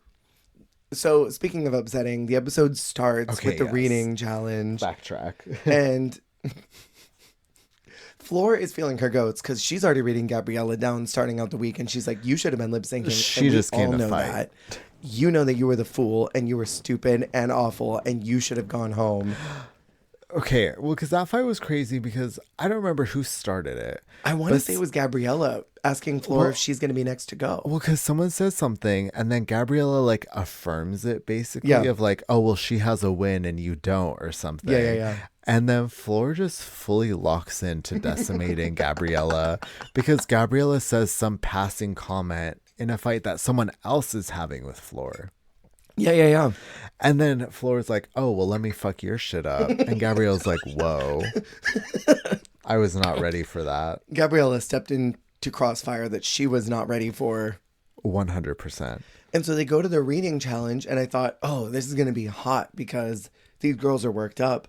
Right. And it was so bad that the winner of the reading challenge is the pit crew member, Ben. Really crazy because also like they rushed through it. Yeah. It wasn't even like when there was the bad Snatch Game and they showed a lot of the bad answers and kind of like showed like, oh, everyone's doing bad. It was like 1 to 2 answers per person and they were all just like, ooh, okay. Yeah. Like it was just like uncomfortable because that was the thing too. It wasn't even duds. It was just like, ooh, all right, moving on. Yeah. It was funny to me because I watched this episode and then the very next day, the episode that I watched was season 18's reading challenge where Rue said they're all illiterate. You haven't seen that episode yet. But Rue tells them they're all illiterate. Girl. So I'm like, the reading challenge is also going downhill. Social media has greatly bastardized reading. I agree. I did think what was funny was Bumpa saying, you're a chatterbox, and you've also said your bum is so hungry. It's disappointing we haven't found a dildo long enough to fill both holes. I thought that was so funny. It's also like the perfect parallel of like this bitch has beef with this person, but they're also like coming up with a funny drag for them. It's very like you're a Russian doll full of yourself where it's like storyline pertinent but also good. Yeah. And I also thought what was funny was when Isis read out her jokes and she was like, I have to get my notes, pulls out the paper, breaks the entire fourth wall of it all. And Rue's like, and you had to write that down? Literally the most like default like B&W body made wrong reads like girl. So wild. But Ben wins a $2,500 gift card for biodegradable glitter. Literally the least non-queen friendly prize too. He should have gotten the singer sewing machine at this point. Honestly, he could have made himself some new Speedos. And he got to pick the teams. He got to pick them. I wonder if he was told who to give it to. Like, why did he just switch 2 girls when he could have just split it right down the middle? It was very specific reasoning. Yeah. He puts Floor, Bumpa, and Ashley together and switches Ashley into that group because she was on the other side of the line. and then puts Hollywood Gabriella and Isis together. Much to Ashley's chagrin. Mm-hmm. And Isis and Ashley are going through it between the recording and the choreography sections, like just going through it. And so we have both of these songs. Do you have anything to say about these? Either one of the About the performances? BMX bitches. Mm-hmm. Beep, beep, BMX, beep, beep. I thought what is it? We're having a good day. Pedestrians out the way. That was funny, and that's it. It was a bit of...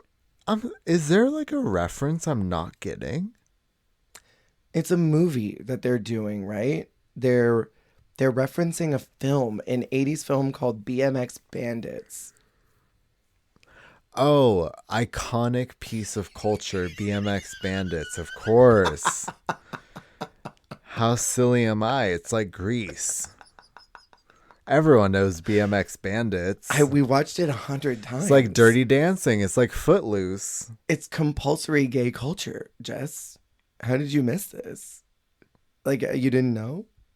Is RuPaul neurodivergent? Because I feel like this is one of those things where I'm like, this is your autistic obsession that you're like kind of like projecting onto everyone around you. And that's okay. Like that.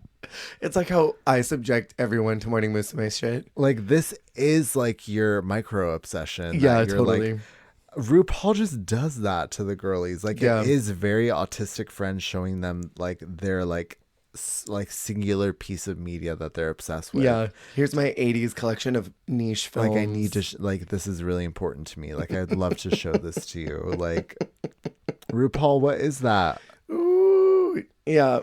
I didn't really get any of the lyrics because it was all so fast. It was like literally a minute 30 for every one of both groups. It was. When are we getting Papa Fate? Like 3.5 minute song. Like give me a proper song. Period. Well, and like those kinds of, that's the thing too, is like the super fast like rush like EDM almost tracks, like doing a verse over that where it feels rushed and frantic.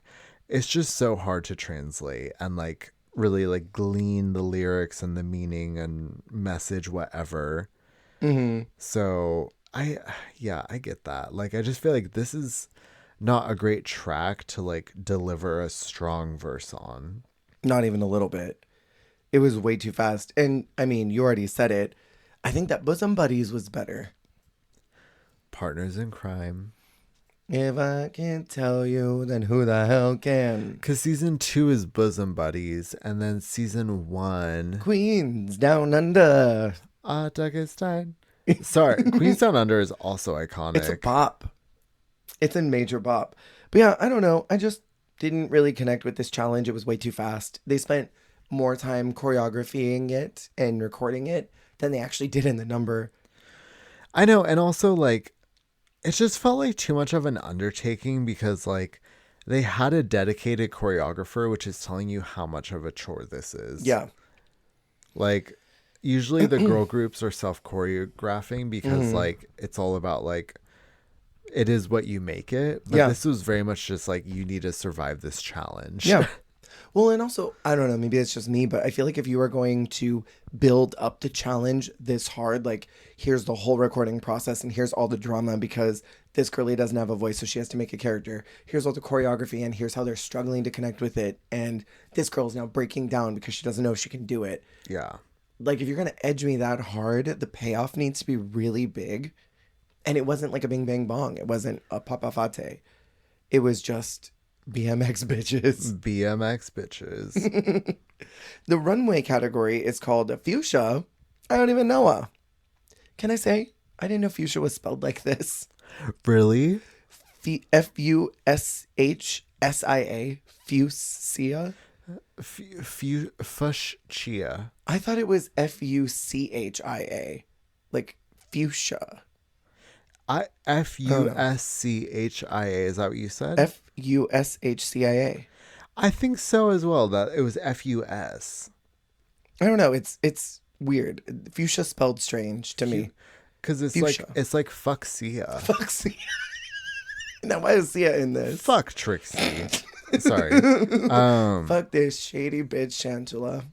But yeah, love the color fuchsia though. Love the color fuchsia. Do you have any standouts from it? Well, I guess also like we do see a lot of different interpretations of fuchsia. Because we go from basically like purple to hot pink. Completely. Like we go from like bruise purple to hot pink. Yeah. But I would say my trio, I think I have like a top 3 and a bottom 3. My top 3 is Floor, Hollywood, and Isis. Yes. I feel like those are the 3 more successful sides of fuchsia. It's not anything like spectacular, but Hollywood's was just so effective to me. The matching fuchsia beret or like headpiece with the dress with it was so classic. And it's funny because like it's not Hollywood style necessarily to me. Like it's a little more like old school than you. It's funny because her name is Hollywood Star, but her style is a little more like urban. Like, yeah. Like she's a little more like, I don't know, like stylized, like editorial streetwear, Totally, like very streetwear. modern. Whereas like this is a little more like old school, like kind of classic queen. Yeah. And I don't think I'm used to Hollywood wearing like kind of like classic glamour looks. Yeah, that's fair. But I like this for her. And she was very particular because this is a reference to a movie that RuPaul likes. Yeah. And she picked that. Can I say though? I feel like there's something a little cringy when like RuPaul's like, I love this. And they're like, I know. I know you do. I'm like, that makes me feel a little uncomfy. Yeah. Like, just smile.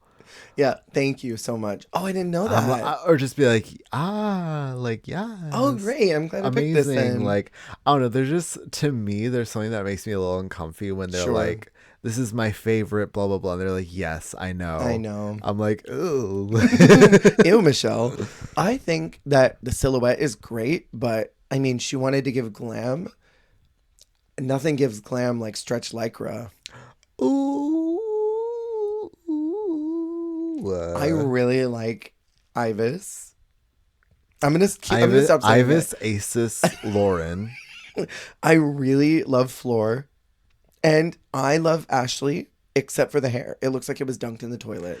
The hair's a little off, but the outfit itself is cute. And what I loved about this so much, this whole runway, is the critiques when Rue asks Isis, and who made your gown? She says, I did. And she says, you are a fucking bitch.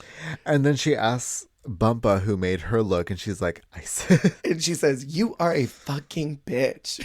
So good. So good. I love Upside Down Rue. She's so funny. I was curious.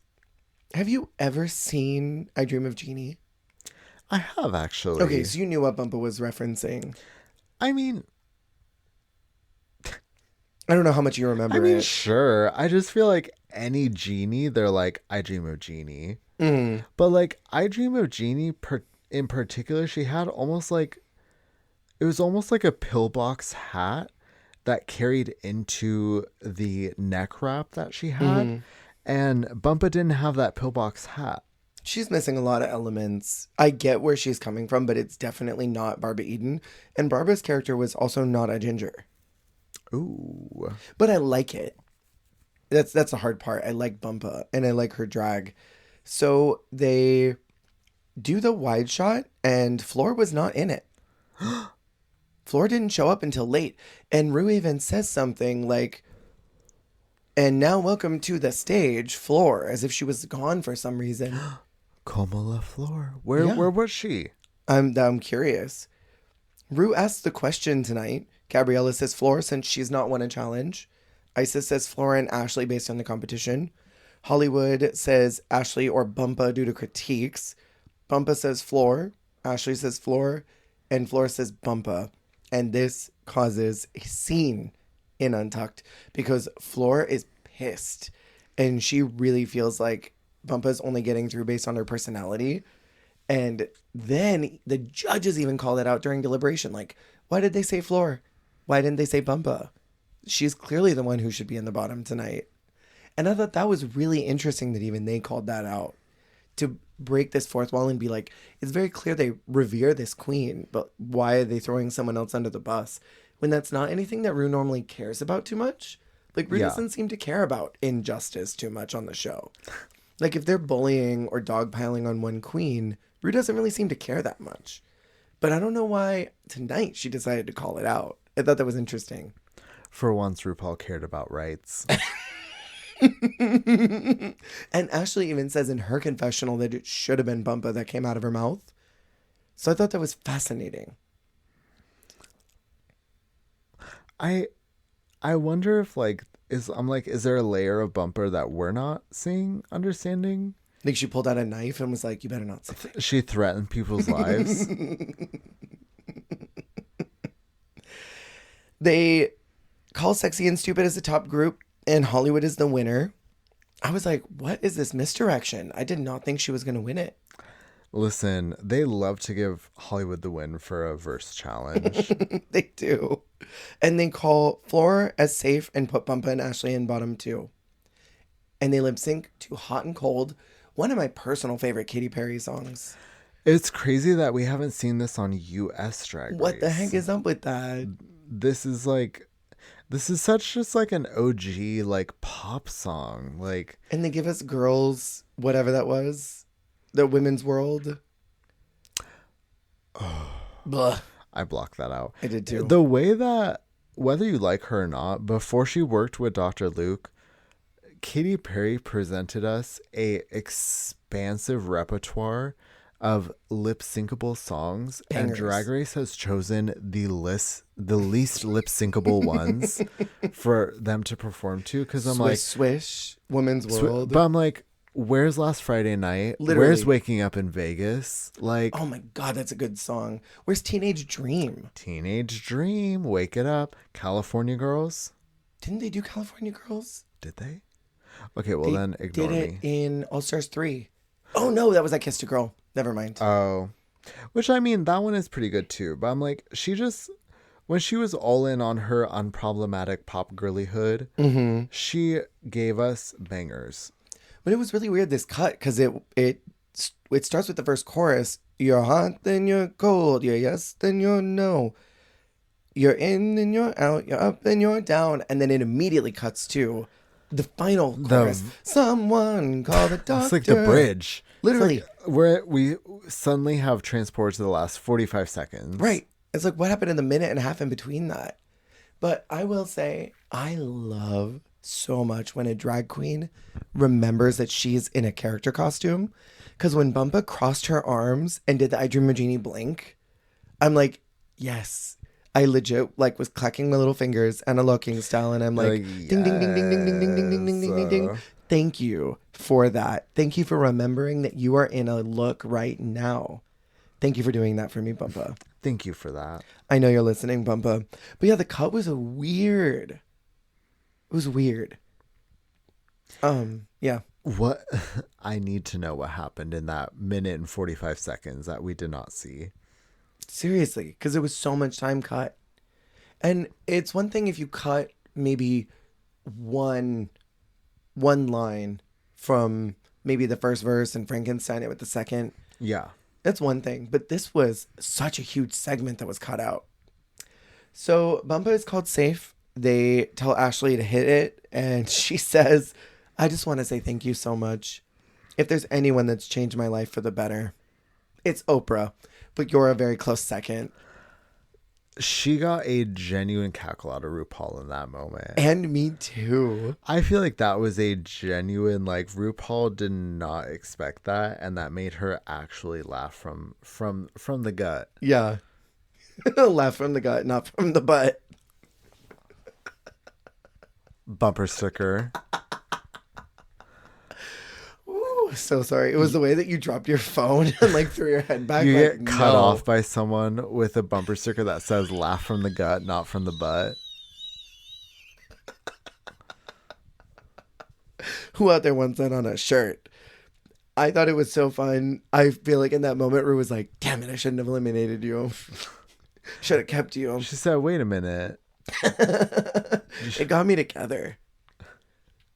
I feel like whenever like a queen that RuPaul underestimated like makes her laugh, it's almost like a James, what was that? Right. She's like, wait, I didn't know about this. Well, you know what's funny to me is I can't think of many times where the winner of Snatch Game went home before the finale. Ashley Madison truly is an enigma. Mm-hmm. She's the enigma that Lady Gaga tried to be, because like I feel like her entire time there, she was sort of preoccupied with her like perspective of her run. Mm-hmm. And it was just like, because it was funny, because it was like, at first it was all like thinking she's gonna eat it up, be in the top, and she was all in the bottom, like she was the fool. Like your nipples are out. like they're like kind of overestimating like Edit, and then like she is the hands down winner of Snatch Game when everyone else like kind of flopped it. Right. And then like she comes back and has this perspective of like, oh well, I just am coming off of a win, and these people like aren't like the people I want to work with, and then she goes home. And they can't take it. It's just from like her. Stop. Sorry. There's a new girl in town, so let's get to business. She has such like a weird like self-aware like drag race like knowledge brain competing in Drag Race. Yeah. It'd be like if she won the Ruse Call, she'd be like, oh, I just won the Ruse Call, which feels amazing, but probably means I'm not going to win the season, so I'm a little conflicted right now. Like in her confessional. Yeah. No, seriously. It's like she's reading production notes at the same time. Literally. So we're at the end of this run, and we'll finish up next week for Drag Race Down Under 3. We've talked a lot about this season. For a season that didn't exist and that everyone hates, we spent a lot of time on it. We have. I really need to know now, and I'm going to check up with you again next week. How do you feel watching it again? These three. Honestly, I think this is another one of those seasons where it's like